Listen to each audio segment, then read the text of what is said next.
Hello, everyone, and welcome in. Thank you for joining the FSSA today for our first educational webinar of the year.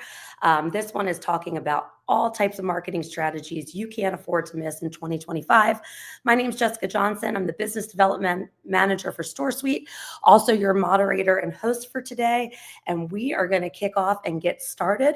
I am first going to introduce to you the FSSA 2025 President, Joel Patterson from Personal Mini Storage. Welcome in, Joel. Hey, everyone. Looking forward to kicking off today's webinar, and thank you for being here.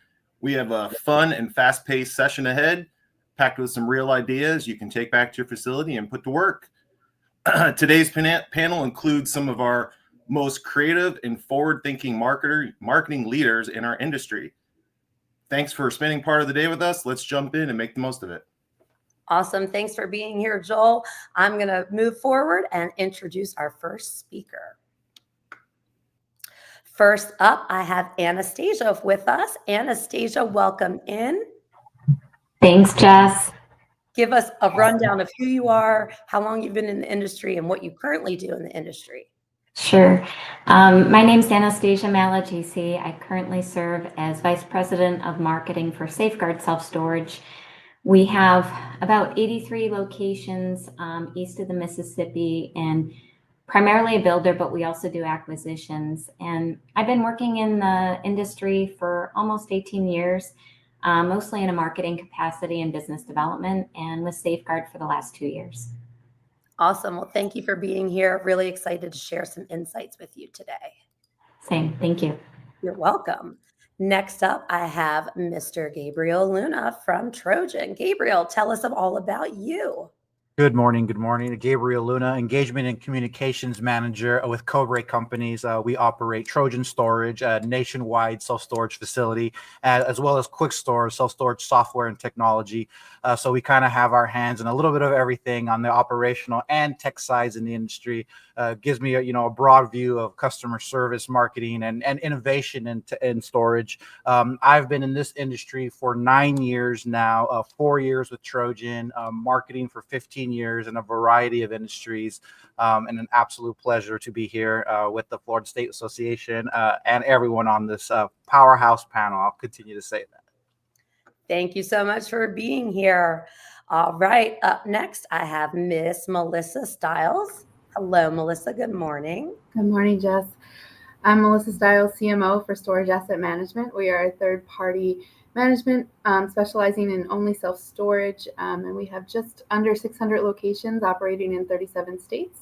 And I've been in the industry for 11 years in marketing, and now I am also have the business development, revenue management, and communications departments as well. Wow, that's awesome. And if you want data, this girl's got data. She has a lot of locations that they have data from. So thanks for being here with us today. Next up, I have Rodolfo from swivl. Rodolfo, unmute. There you go. Awesome. Good morning, guys. Rodolfo here, co-founder of swivl and CRO. We're AI platform for self-storage, just helping self-storage teams leverage AI to automate repetitive tasks and at the end of the day, enhance tenant experiences. Right now, we help over 4,000 facilities automate around 84% of all interactions across chat, SMS, email, and voice. So pretty neat stuff. Yeah, you've got a really cool product. Love your product. Thanks for being here with us. And last but certainly not least, Tommy Pug from StoragePug. I know you guys know this guy. Tommy, tell us all about you. Good morning, Jess. Thanks for having us. Florida Self-Storage Association, thanks for having us. Tommy Nguyen, work with a company called StoragePug. We're right here in Knoxville, Tennessee. We're a tech company in just self-storage. We work with around 2,500 operators all across the country. We get a lot of, I don't want to say power, but we have a lot of responsibility when it comes to our clients' marketing. That's one of the key pieces that we try to take off of your plate. So we've been doing this for almost a decade now, Jess, which is kind of crazy. So we get excited to share and honestly learn from some of these other operators on this call. It's going to be a good time. Yeah, absolutely. It's going to be a great time. So I'm bringing everybody back up. We are going to get started. Bear with me as I make all the clicks. So I have everyone. I have everyone. All right, y'all. Like I said at the beginning, we're going to talk about all types of marketing strategies you absolutely cannot miss in 2025. We're going to kick it off with hyperlocal activity, both hyperlocal SEO and then hyperlocal activity within your local community. But Melissa, I'm going to start with you. Tell us what you guys are doing to optimize those local keywords and why that's important. Yeah, so starting with why it's important is because storage is such a localized business. Tenants are usually not coming from more than, I would say, 10 miles. Depending on your market, it could be more, but 10 miles might even be a stretch, usually from 3 to 5. But so you really want to make sure that your audience is you're showing up when your audience searches. So some of those things that you can do is understand your market. So if you're a college town, maybe your localized keywords are more about student storage, or if you're a snowbird, maybe it's about those rentals during that time as well. So looking at that, understanding also what your competitors are doing. So if a lot of their content is mentioning the town, or maybe the town over, or even like some smaller communities, utilizing that and then in place, putting it in place for your strategy as well. Yeah, that's awesome advice. And I forgot to mention to the audience, my apologies. If you have questions throughout this, please drop those into the chat. We want to hear from you. I see a lot of you saying good morning. We appreciate that. Tell us where you're from, how many facilities you have, how we can help you. And again, if you have some questions, just pop them into that chat over there. Tommy, you guys do a lot of training and a lot of free resources at StoragePug. And you guys have always just done a great job with Google Business Profile, Google My Business, it was previously called. Tell us about that and why that is so important to have that optimized. Yeah, I mean, well, Melissa said it, right? I think people aren't willing to drive very far. And I think, humans know that, but search engines know that also. So Google knows, they have a really good idea of how far people are willing to drive for specific services, right? Whether it's a car mechanic or a restaurant, or in our case, in our industry, the self-storage business, right? And so Google wants to prioritize the results that people see that is most relevant, right? So if I go to Google and ask, hey, Google, give me the best sushi restaurant, in town or nearby or what have you. And if it gives me a restaurant that's like an hour away and maybe gives people food poisoning, I'm less likely to go back to Google. And so for future searches. So self-storage is similar.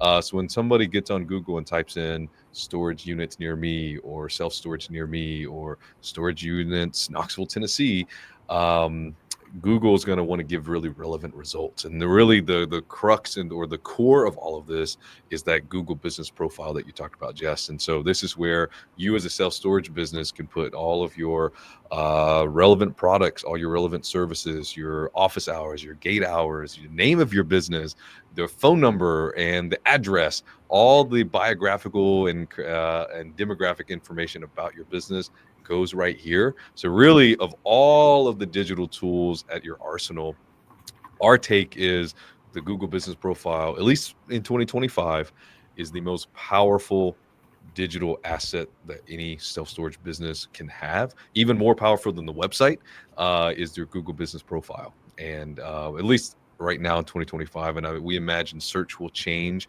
behaviors will change over the coming 5-10 years, but at least for right now, if I am in the self-storage business, I'm going to want to make sure that my Google Business Profile is fully optimized.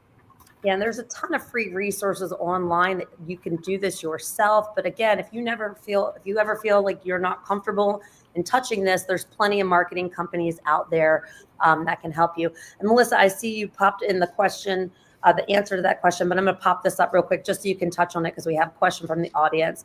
Joy is asking, how do you see what keywords your competitors are using, Melissa?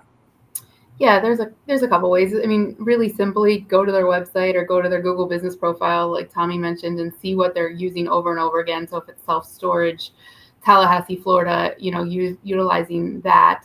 You can also do things like you can click and see, like Chrome has a piece that you can look and see what their meta tags are, so what their SEO is, so what they actually are really trying to get Google to draw attention to their page. There's also Google search trends. You can see the trends in your area. So you can either type in your area or just start with self-storage, and it'll show you the similar keywords and the trending keywords for your geographic location too. That's awesome response. And Melissa has her response in the comments. This is recorded just so everyone knows, and you will be able to watch the replay if you are an attendee today. Anastasia, I'm going to move on to you. You have a lot of locations, as you just mentioned. Talk to me about on your website and the structure about having those individual landing pages for each of your locations, identifying their unique differences and why that's important. Sure. Thanks, Jess. So I started with the company 2 years ago, and before that, I was really on the service provider side. So mostly, working to get business from other operators. And so it's been an interesting transition moving to the operator side and working for a company that builds in clusters. So if we are going to open in a new market or in a new state, we're typically adding multiple properties at once. And so not just location specific, but market specific is really important to us. And prior to the launch of our new website in August of last year, we've pretty much had a custom website for a long time. And so for us, we're able to make some changes and adapt pretty quickly. However, you can do that whether you have a custom website or not. And so one of the things that we look at in our markets and properties is what are our KPIs? What are we budgeting for versus actual inquiries, reservations, and rentals? And that's one of the ways we can look to see, are we hitting our expectations? And so if we look at performance of our market pages, are they performing? Are we able to hit our budgeted rentals every month? Are we getting enough impressions to the website? What is our click-through rate? Different KPIs that we measure. And if that's not happening, we're going to look at two ways. We're going to look at ads, and we're also going to look at SEO to see how it's performing. So just that little background with our website, when we launched a new website, we had to compare it with an old site. So we didn't have data historically that would compare, but we still have KPIs that we can measure that are important to us. When we launched a new website, we were looking to see how the new market pages were going to perform. And one of the things that we noticed as we started to collect some data is there were opportunities with our market pages. So if we weren't getting the click-through rates that we needed to get or the impressions, that's how we would identify the priority list of what needed to be accomplished first. And so I put together a couple examples here. So we're in markets like New York, downstate, and we're in boroughs. And so one of the things that we noticed was that the Brooklyn market page needed some optimizing. And so we now have been able to see year over year by prioritizing our list, we've gotten a 40% lift year over year, and Queens market page a 10% lift year over year in impressions and click-throughs. These are KPIs that we measure to see how our SEO is performing with our location landing pages. We've also seen our engagement rate increase 15% with those specific pages and with our website. We look at returning user traffic, it's up 7%. So these are just different KPIs that we're looking at to see, are we seeing a decrease or an increase? Is our SEO optimizing working? And if something is not performing as well year over year, even despite a new website change, those are ways that we prioritize our list. Another way you can look at it is through events. So if you go to your Google Analytics and you see your event rate, is that increasing or decreasing? And so those are ways, again, you can look at page specific, what's happening. Another thing that we started to do was we had a lot of market landing pages, but we didn't have a lot of pages on our website for information or content. So we started building out landing pages like small self-storage units or medium self-storage units, giving a user options when they're on our site where they could read and gather content information instead of going to other websites. So we compete directly with the REITs on most of our properties. And we were losing out a lot of times because of research gatherers. We didn't have content that allowed them to understand what they were looking for. So they would leave our site, bounce off, gather information, and in some cases they would come back.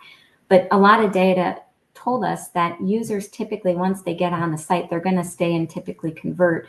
So we looked at those pages as opportunities to build out more content to get them to stay on the website and hopefully fill out a web form quote reservation or rental. Awesome. Thank you for that response. It was a great response with lots of key data. Now, Rodolfo, you have the chatbot product that you could talk about, but tell us how that chatbot being added into a website may help with some directional cues, even getting to these different landing pages faster. Yeah, absolutely. I mean, at the end of the day, right? Our chatbot product, at least one of the one that is on your website. Your website is your digital storefront. So you kind of want to have something that is 24/7 for your customers, since you guys have to sleep, right? And can instantly help them out whenever they need. And the other approach that we take to for at least the web product is really thinking about it as how can you turn something that is, can be static to be more proactive? So trying to use some features to practically engage with folks that otherwise would be ghost traffic, because you wouldn't know much about them unless they either contact you directly or actually click on that, reserve or rent button, so you can actually collect information. So having something that is proactive, trying to build a profile on this lead that is navigating, kind of searching for answers or for the right unit, depending on the question that it's asking, being able to assign a persona to that individual so you know how to help them and start personalizing the next step actions or interactions to that persona are huge, right? And I think it's an untapped superpower that I think, for thinking about hyperlocal marketing, you can use. Being able to say, if I'm coming in, hey, I'm looking, how people search for units. They're not going to say I'm looking for a 10 by 10 or 10 by 15. A lot of newcomers don't even know what that fits. They're probably going to search, according to our data, by the actual items that they're trying to store. Like, hey, I'm looking to store my 60-inch TV and a sofa and my king size bed, and being able to take that data conversationally and being able to recommend content that, or at least a unit that can fit those items, being able to showcase them through the chat and being able to then navigate them, taking that information to that unit page, is next steps where we're seeing, higher than a 22 to 25% conversions within that, if you're to assist them at that end. So I think it's important to not only think about a chatbot or an AI agent to be able to answer FAQ questions, but also thinking about it how it can uncover signals for you. It could actually embed with the web experience to make it better to even get that reservation to that 45-second or 30-second or less experience. Awesome. Yeah, thanks for that insight. And Gabriel, I'm going to push this over to you. We're talking about speed. And I mean, we could see with consumers, I mean, we are taking in so much information as consumers, right? And we just want to get through the process probably as quick as possible. So talk to me about like how speed plays a role into this, not just speed of like getting back to people that are inquiring about the facility, but just the overall speed, website speed, interaction speed, and why that's important. Yeah, we like to say time is money, right? Money is time. So response is everything. In storage, you're not really necessarily competing. You're not only competing with price, but you're competing on your timing as well. And so this is really large, where we spend a significant amount of time training our site staff and really educating them, giving them the stats here. These are great stats to have internally, but the people who really need to know are the people who are answering the phones, so that they understand the importance of how fast it is to pick up the phone, for example. The customers are really looking for their problems to be solved right now, as like Rodolfo was alluding to. And so we ourselves at Trojan, we implement swivl. Swivl's been a huge impact for us. I think right now we're about, 89% of everyone who touches our bot today is having that answer immediately answered. I'm sorry, the question answered immediately by that bot, which has not only saved us time and really moves our site staff to be reallocated to solving problems on the site or even on the phone. and really gets people through and answers. So autoresponders are huge. So if you haven't looked into that, even on your phone service, we're using CallRail as well. And we've recently brought a lot of the contact center in-house as well. So we have dedicated staff that are right there to really answer those questions, because we understand in the landscape, as Tommy was alluding to earlier, how Google business profile becomes so much important. And the customer today has so many they have so many facilities, so many choices immediately at their fingertips. So it truly is, since they want that answer now, that first person to answer their phone, or again, going to Jessica, where your user experience on your website, if you have the clunky website, that we're constantly measuring that type of stuff. I know Anastasia, we visited a summit last year where we talked specifically about that sales funnel and how much information are you collecting up front versus, behind the scenes. All of that user experience needs to be taken into account, because the faster you can get the customer to their answer, your chances of capturing them as a customer increase significantly. So, speed equals trust in the customer's mind. And even if you were to answer the phone and say, we'll be back with you shortly, can prevent, that drop-off call. So we're seeing higher closing rates for sure when we train our staff to answer that phone within 10 minutes.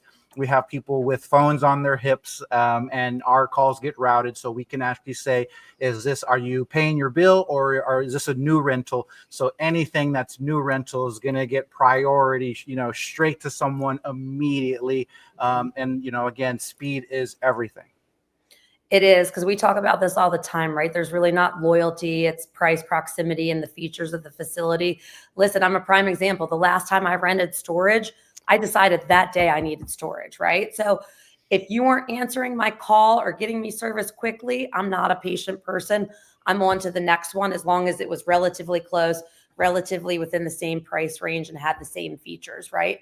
And I think we see that with a lot of the consumer trends out there. So let's go into some talk about website, which is another really good asset for your marketing structure. And Tommy, I'm going to start with you.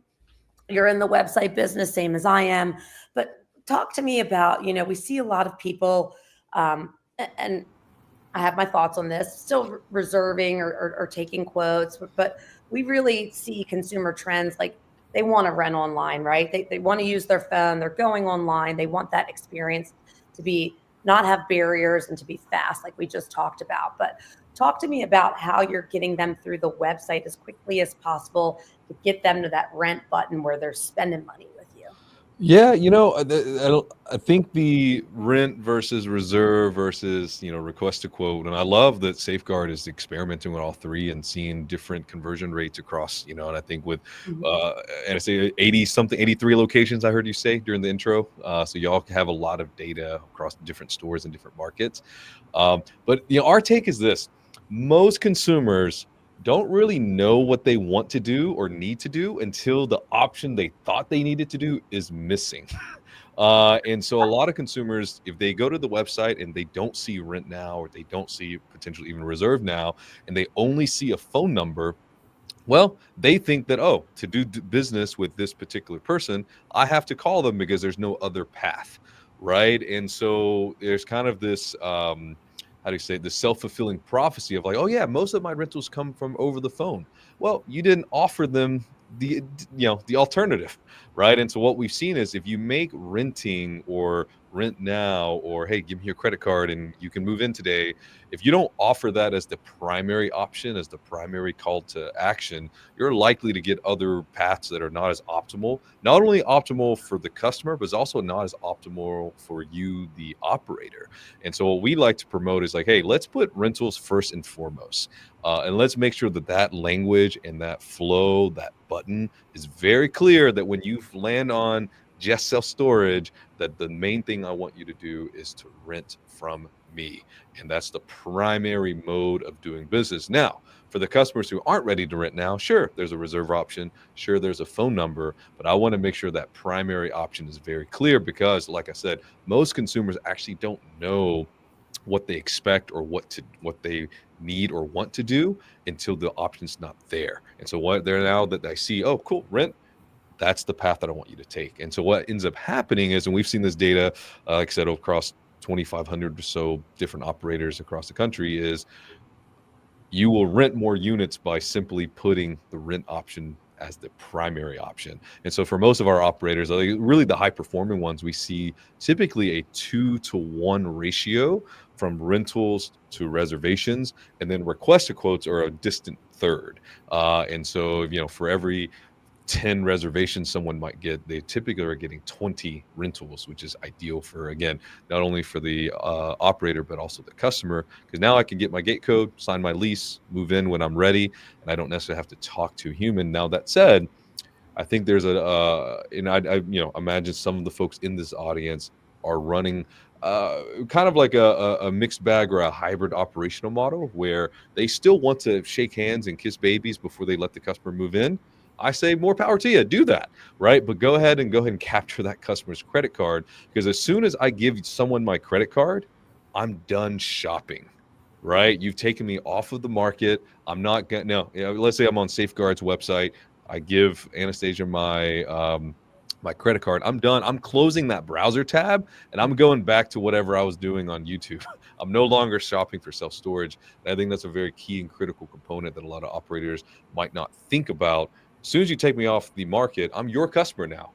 Whether you give me a gate code or sign a lease online, that's up to you. You do business how you want to do business, but you've taken me off the market, so I'm no longer shopping, and I'm yours. And you can, you know, meet me and shake my hand if you want to, if that makes you feel better.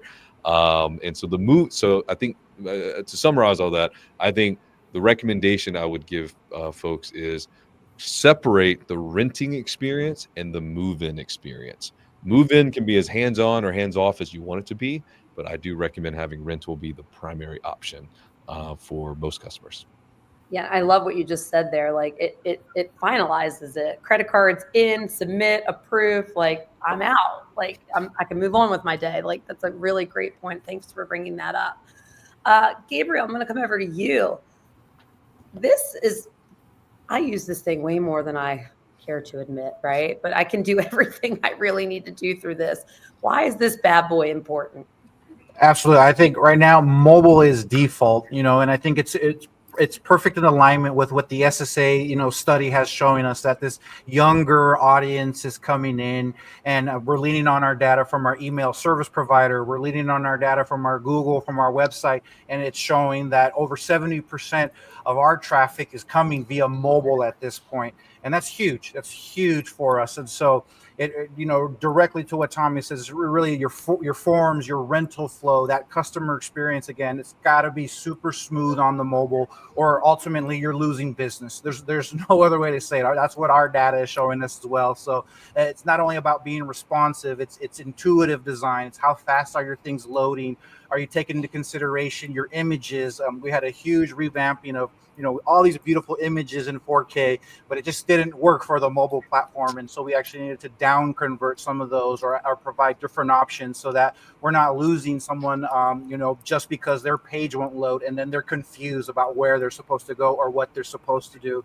And so since we've done this, we've really ultimately seen our bounce rates drop, conversions rise after really optimizing for mobile specifically. And so absolutely, again, just using the data, it had to be the cleanest form possible. And this really stems back to, you know, 2020 and the whole COVID era, where we really stopped and looked at, okay, what does this online process look like now that we can no longer lean. We've always kind of prided ourselves in providing great customer service, the white glove service. But now when you take that away, what do you have left?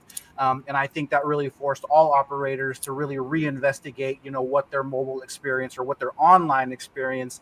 And from there, we've just seen it take off. And I don't think there's ever going to go back again. So optimize, you know, for that mobile experience, and leverage your data to see where are they coming from, what kind of devices are they using, and you know, try to be as responsive in your design as possible.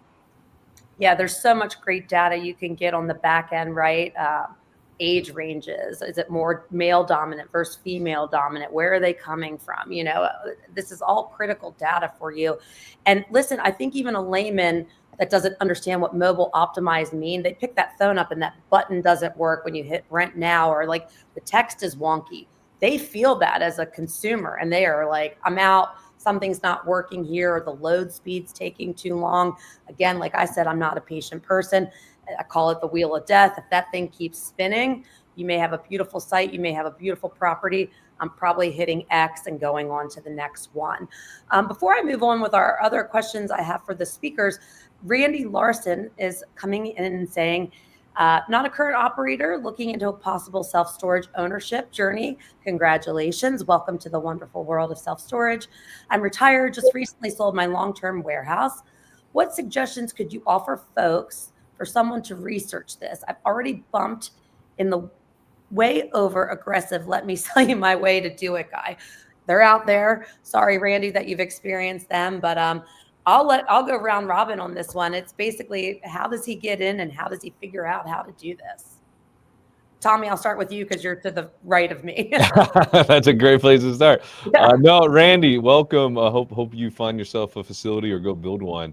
Honestly, the fact that you're already engaging with the Florida Self-Storage Association is a great, fantastic place. Full of smart people, not just on the vendor side of like folks who provide services, but the association themselves. Like hit up Leslie. Hit up Joel, who's the president of the FSSA, but also owns and operates his own facilities. And then you have the ownership community, folks who are more than happy to share, even if they're in the same town. Honestly, even if they're on the same street, so many self-storage owners are willing to like give out all the trade secrets. So, Randy, I think the first person you should email after this one is Joel, who's the current president of the FSSA. He's a lovely man and a sweet guy, and really his family knows self-storage so well. So Joel, I'm putting you on blast, but I'm going to have Randy email you. Thanks for that. Yes, email Joel. Melissa, any suggestions for Randy? I don't have anything other than, I was going to say, being here on the Florida Self-Storage Association is a good place to start, and just keep attending these education and start to network. Joel's a great place to start. He, has the acquisitions and the owner operator background as well. Yeah. Gabriel, any insight you have? Exactly. I think really leverage all of us. I feel we've slowly grown to know each other through these associations. So I'd say get involved. That's where I really have everyone start, because there's so much information. It's finding what's the right information for you. We could come in as Trojan and say, this is the way we do it. That doesn't mean it's the way to do it.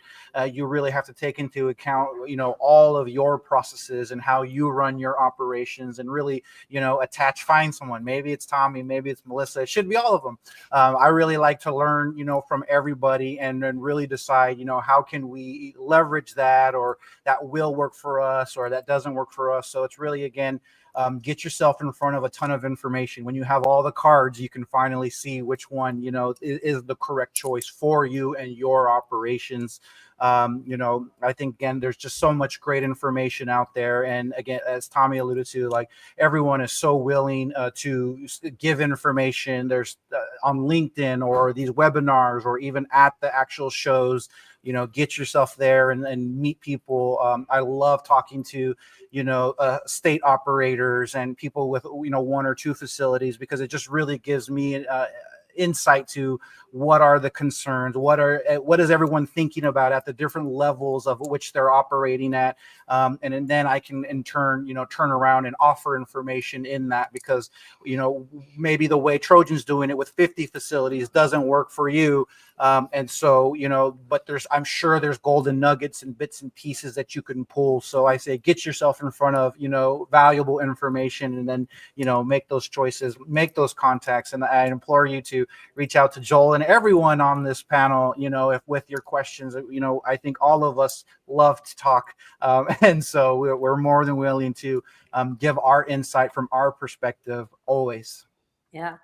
Anastasia, your dad's been in the industry a long time, and so have you. So there's like a family legacy going on your side. But tell Randy your suggestions for him. Hi, Randy. Linda above in the chat said Happy Taco Tuesday. So I'm going to reiterate that here, because that made me smile. Me too. Randy, you're doing all the right things, and it's pretty cool that you're asking the question. And my suggestions might be a little different, but they're in addition to what everyone has shared. You call Melissa when you're ready to have her manage your property for you. and she can speak all day long about marketing. You know, especially being in Florida, my suggestion is there's a great handful of self-storage brokers and folks on the consulting side that would be great people to start with. I worked on the real estate side for about 7 years prior to the recession. And I think one of the things that I learned when I worked for the association was that most people that either have a shovel in the ground or have a contract signed, they're thinking about the real estate and not the business operations. And that's usually the last part they're thinking of. I spent a little time working for Life Storage on the third party management side. And my job was really to enroll people in the third party program. And what I learned after taking call after call is that people are thinking about building, developing, or owning and not the management side. So I think getting with a few management companies, if you're not planning to do it yourself, is really the way to go. Meet with a couple brokers, see who you like. It's a relationship business at the end of the day. And if you're going to own more than one of them, you're going to want to like the person you're working with. And again, this isn't in addition to what everyone else has said. You definitely want to keep nurturing relationships through the association. Absolutely. Rodolfo, final thoughts on getting into this industry and getting the best out of it. Yeah, I mean, at the end of the day, like everyone truly knows each other. The more you show up, the more they're going to see your face, the more they're willing to help. I don't really have much else. Everyone's given really good advice. My only last advice is, even for vendors, you can talk to them. At least from my team side, I know Tommy is very similar. There's like a mandate where, if the solution's not even right, not a good fit, that's okay.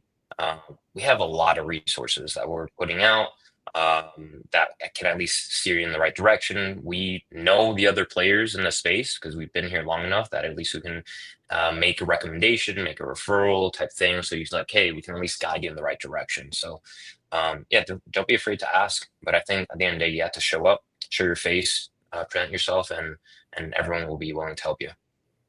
Yeah, and just be cautious, Randy. I know you said you already got the overly aggressive sales guy, that his way is the best way. Yes, there's masterminds out there and groups out there.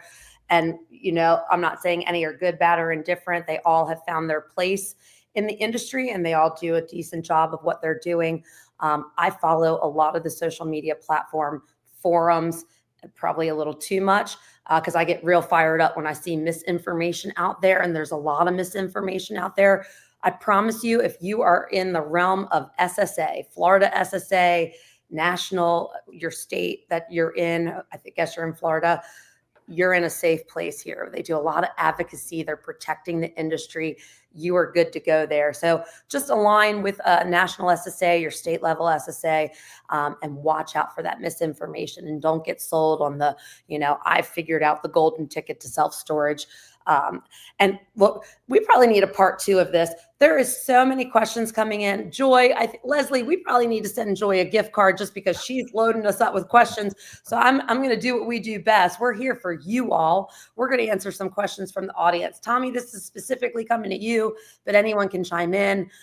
What does Tommy suggest to optimize GMB beyond being sure the profile is complete? Well, I'm so glad you asked, Joy. No, this is a great question because a lot of folks, honestly, I don't know, I'm going to make up a number here. 96% of the effectiveness is literally making sure your profile is complete. Make sure every box has accurate information, like your name, address, office hours, access hours, your business category. Honestly, your business category is probably one of the number one factors, and your category should be self-storage facility. You can add other categories like moving and supplies and RV parking, all that kind of stuff, but you want to make sure if you're in the storage business that self-storage facility is your primary category. We still run into GBPs, Google Business Profiles, where the category is like warehouse or something that's not as relevant as self-storage. So that's like 96% of the juice there. But if you want to squeeze a little bit more, the really pro companies are adding products to their Google Business profiles with links to be able to rent directly from Google Business Profile to your website. The second one is services, which is easy. Google even suggests services for you. You just have to hit save, or you can type in your own. Google now allows you to add appointment links, which we actually have seen some conversions through the appointment links. Previously, for self-storage businesses, the appointment links were not available to us because Google required you to use one of the pre-approved booking services. Now they've opened it up to you can put any arbitrary link. So you should put a link to your website. And so that's a really cool, neat thing. But those are the three things. But again, that represents like 3 to 4 to maybe 5% of your optimization. Really, the bulk of the optimization is make sure every box has data in it. So, but I'm glad you asked, Joy. Those are the three things I would recommend. Yeah, thanks, Tommy. That also goes for social media pages. If you're setting up social media pages, Facebook's really great about prompting you like what you need to put in next. It makes it very intuitive, very user-friendly. Gabriel, I know you had something you wanted to add to this. Go ahead. Yeah, absolutely. And just to consider the multi-touch attribution to this, meaning all the touch points, make sure that they're uniform. We've actually seen sites where your Yelp might have different hours than your, Google page that's different from your Facebook page. So take the time to actually make sure that all the information is uniform across. What we've seen here at Trojan is that process of selecting is also growing because they have so many buttons in front of them. They're taking a little bit longer to make their decision, but also they're touching more points. They're bouncing to your Yelp, to your social pages, your Google, your website, and then doing it all over again. And so again, make sure that all the information is consistent, uniformed, and you have your best foot forward. And anywhere I would recommend that you can put video. We've seen when we put dynamic video up, we get huge, lifts off of that. So anywhere you can put video, Yelp comes to mind, Google Business comes to mind, where you can stick things in. Take advantage of that when and where you can. Awesome. One last thing as it relates to this, and then I'm going to move on. It looks like Anastasia, thank you for answering in the chat the question that Joy had. Rodolfo, thank you for answering the question that someone else had there too. Again, if their answers are still unclear to you and you have further questions, please put those into the chat. We're happy to get to those. This is from Joel. Any tips or tricks on using GMB offers or setting up bookings? Anyone utilizing that? Melissa, Gabriel, Anastasia?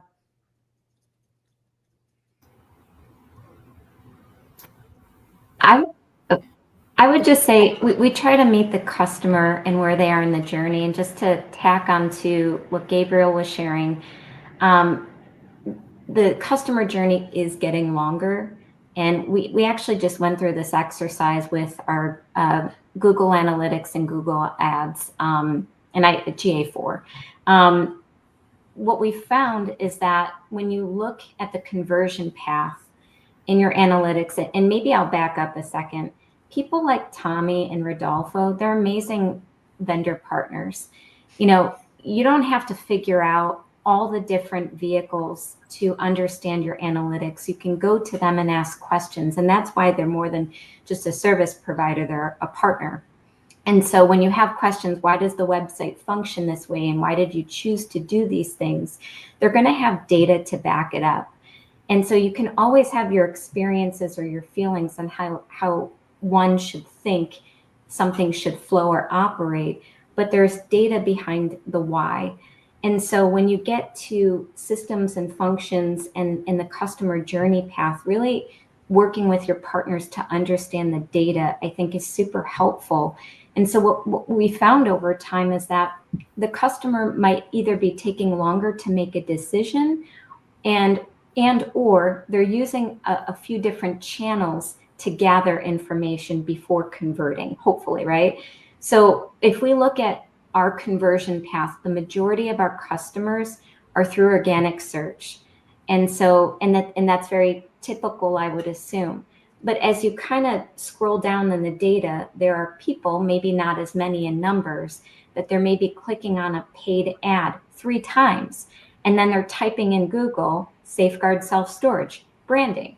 And then maybe they abort the search altogether and they come back and then they're clicking on a paid ad one more time. And then finally they're doing some kind of event such as a web form completion or rental. and then there you go, they're moving on.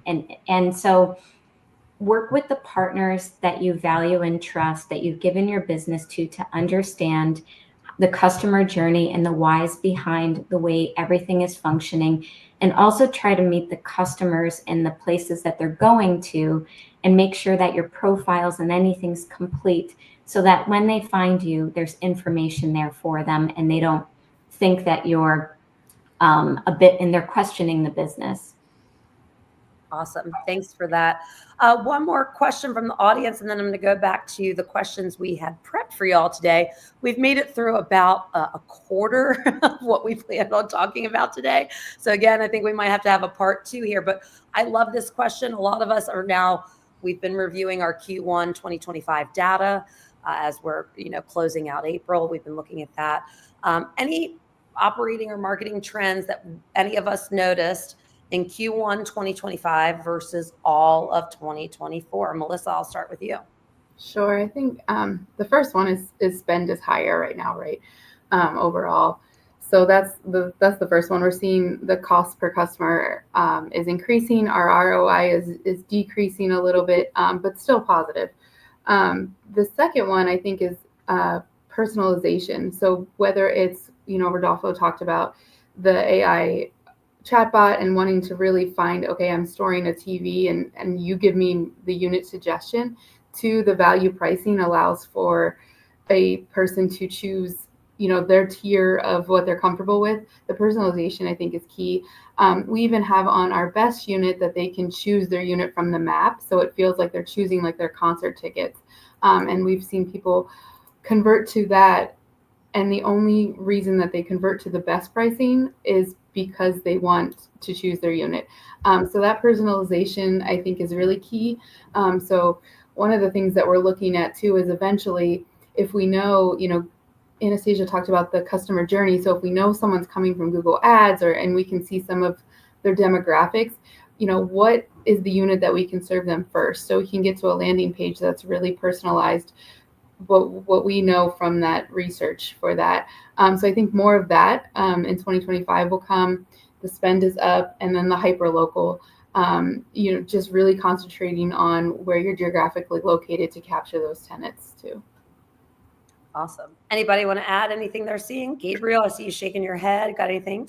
Yeah, absolutely. I think, right as Melissa had stated, I think, and this is fresh off the ISS show, was really that because things are tightening up, because we are spending a little more, we're being encouraged to just be more strategic, leverage your data truly.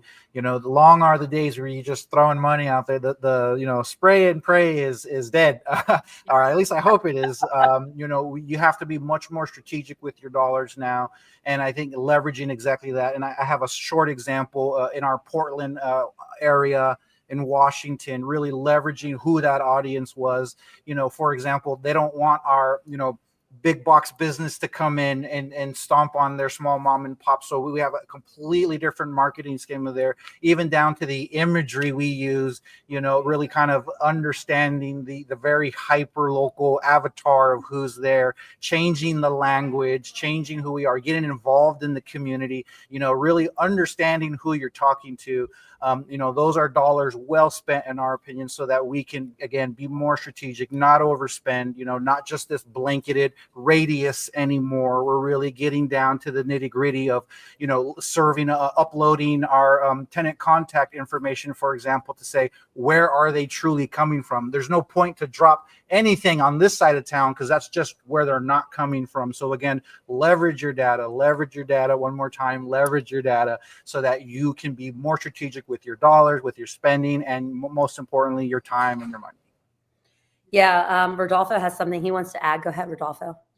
Yeah, one last thing your point, Gabriel, your point, Melissa, and I think this comes from Gabriel conversation that we had last week in Vegas. But I think with all the talk about tools and automation and AI, this might be a hot take. Maybe it's not really that much anymore, and I don't think it will be in the next few months either. But I think all these things are creating stronger roles.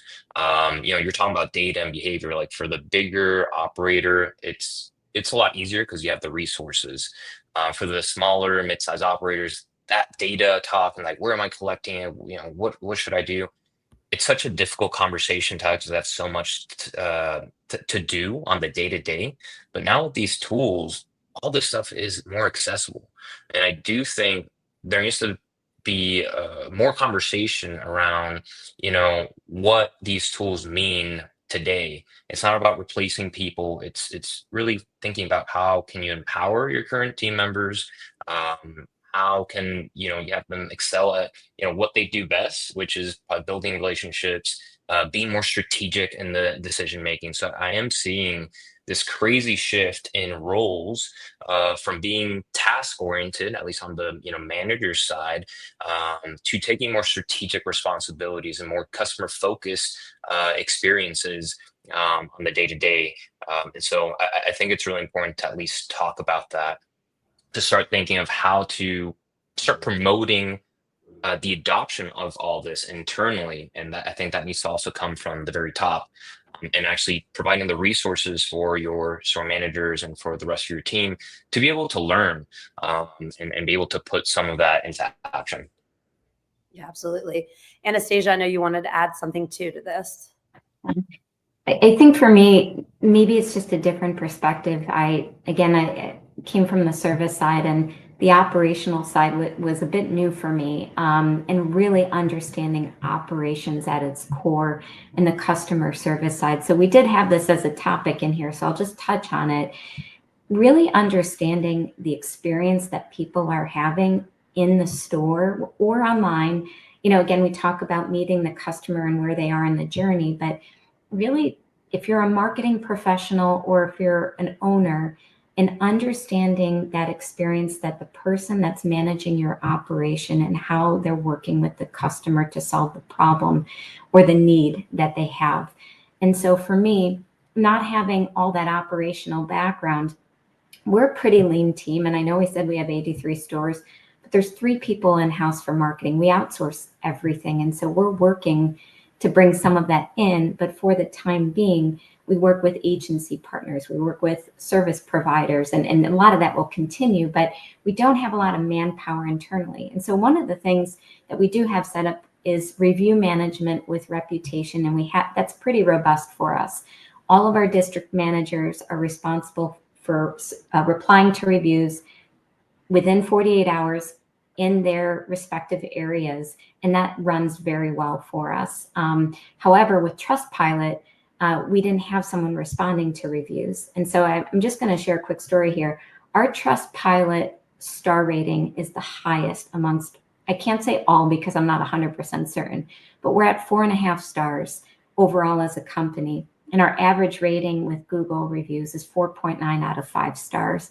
And that's kudos to our team members, truly. And the experience that the customers are having, asking for the reviews, the processes that we have in place, but responding to them and solving the problems, even if they're a negative review, I think is really key. But we didn't have someone responding to Trustpilot reviews. So I took it on myself. And so I wanted to make sure we have requests that go out, but no one was responding to them. And so for me, that's how I got really integrated with operations. Most of my travel used to be at trade shows and conferences. I'm still doing some of that, but now I'm going to store teams and working with our operations team. And so when I read reviews that are happening, good or bad, we're focusing on commending and rewarding the people in our store team members that are making the great reviews happen, and also trying to uncover the problems that we're having to solve for them so that they're not having. And there's some basic stuff in that. When you solve for the problems, there's so much technology, there's so much things we could be doing, but at the core, we're running a business, and that really needs to function well. And so if there's problems that you're reading over and over again on your reviews, solve for that too, and make sure you're responding. And that's also going to improve your SEO over time, because people are going to see you're a responsive company as well. Yeah, absolutely. And Joy actually has a question to kind of piggyback on like us going into this. And this was our next topic, and we're going to have to close here soon. Sorry, y'all. Again, like I said, maybe we'll have a part 2. How does the panel feel about prioritizing of reviews on your website? I've noticed the REITs are not featuring individual reviews as a priority in the page the way they used to, only the overall star score. Anyone have any thoughts on that? Yeah, Joy, I think that's a really good question and good observation. I think the reviews is less more of what by the time you've made it to the website, the reviews, you're not really hunting for reviews. It's nice to see them and it's nice. They should be there 100%. Well, I don't want to misspeak here. 100% reviews should be there, but it's less important that all 100 of your reviews are there and more so the highlights. Because right now, by the time I've made it to your website, I've more or less already made my logical decision. Now you want to appeal to my like emotional brain and be like, oh, cool. This is a 4.9 star facility. Jess said this, Joy, you're awesome and very clean, very safe. Love that. And I want to see that. So it's less important because I'm not there to like read reviews specifically. I'm doing that most likely on Google Business Profile. And thus the REITs are kind of following on that as well. But I do recommend making sure that your reviews are very prominent all along the shopping journey. Right in once you land on the homepage, as soon as you select the unit, during the checkout process, that your reviews are always there to kind of again appeal to that emotional brain of like, oh, this place is really nice. Yeah, great question, Joy. That's our take, anyways. We'd love to. I saw some head nods on the rest of the panelists. So, but if anyone else has any other takes, we'd love to hear it. Yeah, I know Melissa does. Melissa, go ahead. Yeah, so we actually do the same thing as the REITs, and that is actually in August of 2024. There was actually a ruling by the FTC that about reviews showing on websites, and a lot of us were, I say a lot of us because we were doing it, where we would only show like four stars or higher on our websites, and the FTC ruled that that was not okay. If you're going to show the reviews, you need to show all of them. So that is why you actually have seen them resort to stars versus all of the reviews as well. I think a lot has to do with what Tommy said with the customer journey. You're there. You just need to see that it's a real facility. But I think some of it also has to do with the legal FTC ruling that happened in August of 2024. If you want to look it up, if you're like me and want to read those kind of things like I do, it's actually pretty interesting. So I just let Melissa read those things, and as a friend, let her tell me what she read. It's easier. He's your secret chat GPT agent. Literally. Melissa GPT. Yeah, Mel GPT. We have about 3 minutes left. Any closing thoughts that you guys can give as like an aha moment for the audience? Audience, thank you so much for participating. That's why we do these. Everyone on this panel does this out of the kindness of their heart. They're volunteering. This is not a paid gig. They just want to share information with you because I think as well as I do, they all just want to see our industry stay protected and people doing the right thing. So I'm going to go round robin real quick. Tommy, one final thought you can give to the audience. Go. Yeah, don't feel like you have to do it all. I think like pick one thing and be really good at it. So the one thing you are really good at can simply be asking people to leave you a review or responding to reviews. Pick one facet of marketing and be really good at it. That's going to do a lot further than you being a jack of all trades and a master of none. And because like Anastasia said earlier, there are lots of partners and a lot of vendors that you can tag team. But even if you don't, even if you choose not to hire anybody, being really good at one thing is going to take you a lot further than doing a lot of things poorly. Absolutely. Melissa, how about you?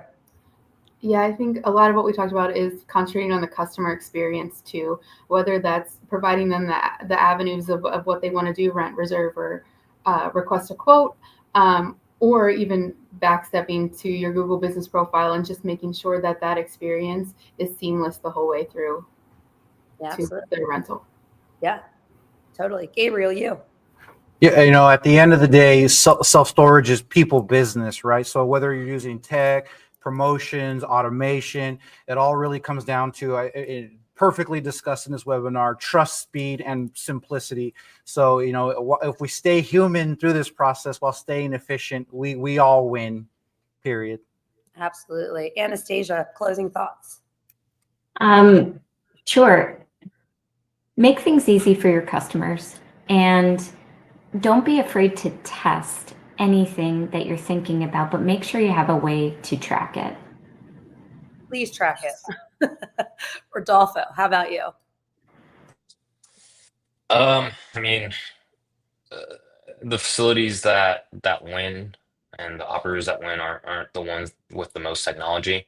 At the end of the day, they're the ones that, like everyone else said, either use it best, keep the human touch, and really make every customer interaction more personal. So that's how you win. when they're coming to us, it's usually not in like one of the best scenarios, right? Maybe it is. Maybe they want to move and they have to store temporarily, but usually it's got some level of a negative connotation behind it as to why they're needing storage. So just be there for your customer as much as you can. Have empathy, get them in, do right by them. Retention's a big thing too. ECRI is a big thing in our industry that we can play on. There's just so much. And thank you everyone for being here. Thank you to the speakers for joining us today. We really appreciate your time. And if I'm going to release all of the speakers, if the audience can stay behind just for a couple quick closing announcements, I'd appreciate it. Tommy, Melissa, Gabriel, Anastasia, Rodolfo, you guys are awesome. Thanks for being great soldiers in this industry. Thanks for being friends. And thanks for being here for the FSSA members today. We appreciate you all. Thanks, Jeff. Thanks, everyone. Yeah, absolutely. Thanks for having us. Yeah, thank you. Couple quick closing thoughts, and I'll bring Joel back up and Leslie to the stage. Leslie is our executive director. As you know, Joel is our president. We just have a couple quick announcements for the FSSA members. Our next event, and I think I may have had the date wrong in the opening video, and I'll correct it and send it back out to everyone because I've got a couple dates going on in this noggin. It is not May 6th. It is May 8th. May 8th is our next Lunch and Learn. Leslie, tell us about the next Lunch and Learn. Yeah, so it's going to be in St. Augustine at the Columbia Restaurant, which is a historic restaurant in St. Augustine. If you haven't been, it will be a real treat. Lynn Sykes from Self Storage Management will be the speaker for that, and it's going to be great. You can register on the website. Registration is open. It's $40 for members and $60 for non-members. Awesome. Joel, will you be there? I will be there. I'm looking forward to it. And thanks to you and all of our panelists today. You guys did an outstanding job, and feel like everyone got a lot from it. So thank you all very much. Like I said, we made it a quarter of the way through of kind of like the pre-planned topics we had for you all. We like to geek out on marketing. This is a big marketing panel, so we can get a little lengthy, but please join us at the next Lunch and Learn. You can meet Joel. He's the president of the FSSA. He's very willing to help you, as well as I am. I'm the past president. I still sit on the board. And as always, our wonderful leader, Leslie, she's one of the best resources out there. If you ever need any information about the association, if you're not a current member, please go to floridassa.org, become a member today for a very nominal annual fee. It is well worth it, and it will keep you well educated and well networked. And then beyond that May Lunch and Learn, our next webinar, if you like today's webinar and thought you got a lot of information out of today, the next one's just going to be just as impactful. We're going to do a mid-year review on June the 10th. We did the same one last year, heavily attended, great information. So please join us for the next webinar. Everyone that was here today, thank you so much for being here. We greatly appreciate it. And we will see you guys back soon. And always looking forward to meeting new members. Thank you everyone for being here. Take care, everybody. Thanks, Joel. Thanks, Leslie. Thanks, Jess.